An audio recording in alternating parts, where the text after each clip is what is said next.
আসসালামু আলাইকুম। আমি Mohammad Abu Taher, B honours, MA and BEd in English, সহকারী শিক্ষক ইংরেজি, বারাত মনোহরপুর মাধ্যমিক বিদ্যালয়। বন্ধুরা, আজকে আমি যে কবিতাটি নিয়ে আলোচনা করব সেটি হচ্ছে I have seen Bengal's face, লিখেছেন Jibanananda Das.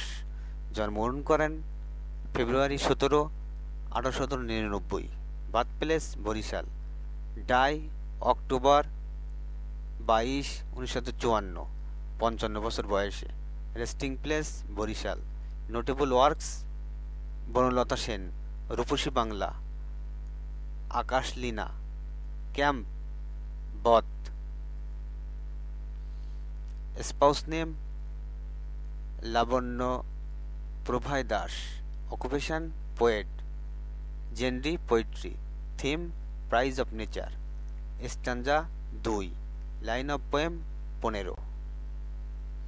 Because I have seen Bengal face, I will seek no more.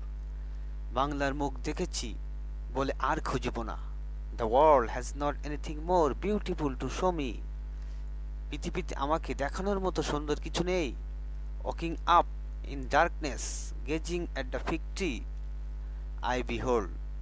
অন্ধকারে জেগে আমি ডুমুর গাছের দিকে তাকিয়ে।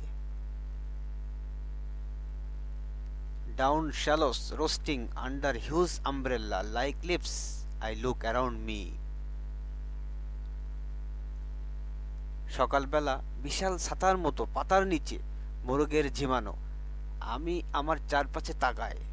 and discover a leafy dome jam, কাঁঠাল, বাত, হিজল and অশ্ব ট্রিজ, এবং একটি পাতাযুক্ত গম্বুজ আবিষ্কার করি। জাম, কাঁঠাল, বাট, হিজল এবং অশ্লথ গাছ, all in a hush shadowing clump of cactus and zedoary bushes, নিস্তব্ধ ক্যাকটাস এবং জেডোয়ারি ঝোপের ছায়াময় গুচ্ছ। When long long ago চাঁদ came in his honeycomb boat, অনেকদিন আগে চাঁদ মৌচাক ভরা নৌকার মধ্য দিয়ে উঠেছিল। To a blue hijal, Bart and Tamal shed near the Champa, he too sighted. চম্পার কাছে একটা নীল হিজল, বাদুড় আর তমালের ছায়া সেও দেখেছিল। Bengal's incomparable beauty, one day alas in the গাঙ্গুরি, বাংলার অতুলনীয় সৌন্দর্য একদিন high গাঙ্গুরিতে। On a raft, as the awning moon sang on the river sandbank, একটি ভেলায় যেমন ক্ষয়প্রাপ্ত চাঁদ নদীর বালির তীরে ডুবে যায়। বেহুলা টু স কাউন্টলেস অশ্ব bat beside golden rice field, বেহুলাও সোনালী ধানের ক্ষেত ছাড়াও অগণিত অশ্লথ বাদুড় দেখেছিল। And hear the thrush of song on day arriving in Amara, আর শুনলেন থ্রাসের নরম গান একদিন আমরাই এসে। Where god held court when she dance like a desolate wagtail, যেখানে দেবতারা দরবারে বসেছিলেন যখন তিনি নির্জন ওয়ানটেলের মতো নাচছিলেন। Bengal's rivers field flowers wails like strings of bells on her feet, বাংলার নদী, মাঠ, ফুল তার পায়ের ঘণ্টার তারের মতো হাহাকার করে। সার কথা: কবি বাংলার মুখ দেখেছেন বলে আর কিছু খুঁজবেন না। পৃথিবীতে কবির আর দেখার মতো সুন্দর কিছু নেই। তিনি অন্ধকারে জেগে ডুমুর গাছের দিকে তাকিয়ে আছেন।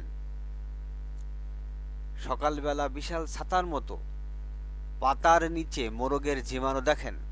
তিনি তার চারপাশে তাকান এবং একটি পাতাযুক্ত গম্বুজ, জাম, কাঁঠাল, বার্ড, হিজল এবং অশ্লথ গাছ, নিস্তব্ধ ক্যাকটাস এবং জেডোয়ারি ঝোপের ছায়াময় গুচ্ছ আবিষ্কার করেন। অনেকদিন আগে চাঁদ মৌচাক ভরা নৌকার মধ্য দিয়ে উঠেছিল, সেও দেখেছিল চম্পার কাছে একটা নীল হিজল, বাদুড় আর তমালের ছায়া। বাংলার অতুলনীয় সৌন্দর্য কবি বর্ণনা করেছেন। একটি ভেলায় যেমন ক্ষয়প্রাপ্ত চাঁদ নদীর বালির তীর ডুবে যায়, বেহুলাও সোনালী ধানের ক্ষেত ছাড়াও অগণিত অশ্লীল বাদুড় যেমন ঘুরে বেড়ায়, সবই কবির চোখে একটা নতুন ভিন্ন জগৎ হিসেবে দেখা দেয়। কবি মনে করেন যে বাংলায় এত প্রাকৃতিক অতুলনীয় সৌন্দর্য রয়েছে যেটা দেখে শেষ করা যাবে না। সেই কারণে তিনি পৃথিবীতে আর সৌন্দর্য খুঁজবেন না। বন্ধুরা, কবিতাটি এ পর্যন্তই। ভালো থাকো সবাই।